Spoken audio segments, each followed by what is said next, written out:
Good morning. My name is Kim McNeil-Capers. I'm the Director of Outreach and Community Engagement at Queens Public Library. I'd like to share a few quick stats with you. According to the Citizens Committee for Children, more than 71,000 teens lived in Queens in 2019.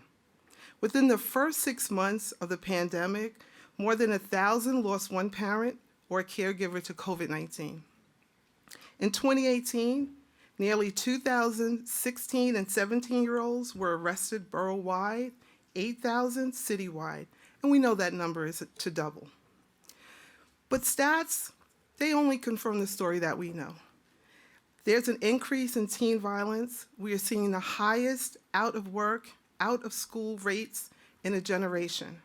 Our teens are experiencing waves and waves of obstacles and trauma. We need more resources. We know the drill, we know the outcome. We know that young people who don't complete high school often have difficulty finding and securing sustainable employment and becoming financially independent. Just one quick story. Tony and his crew used to stand in front of the Far Rockaway Teen Library.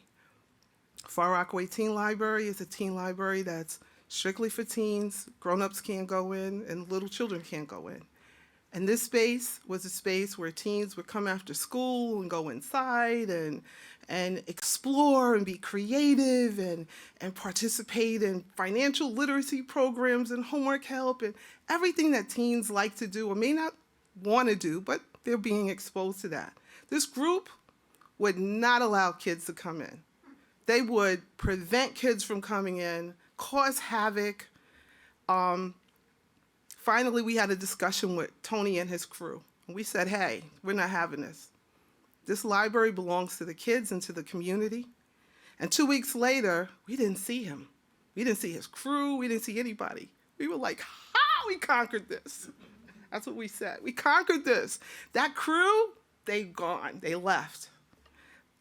Only did we just found out, well, not just, but we found out later on, a few days later, that he actually had gotten shot.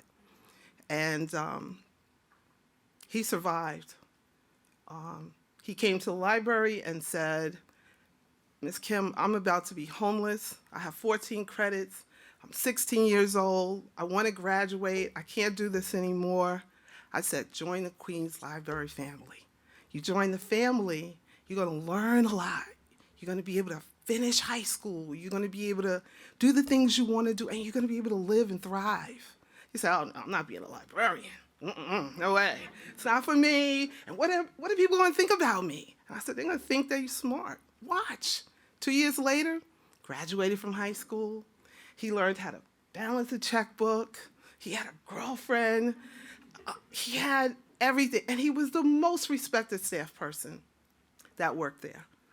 The most important thing he said to me, and he texted me this morning, I said, you know, I'm doing a little speech about you. He said, let them know that food has got to be on the table. But I will also tell you, thank you, and he's doing good. So I just also wanted to tell you that, you know, teens need a comfort place. They need a zone. They need a place to be. They need to connect to programs, they need to connect to staff, they need to connect and thrive, explore, and be creative.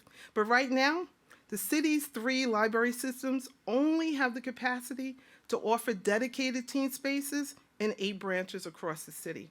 We really want at least 10. 10 is the magic number, and that's what we're looking for.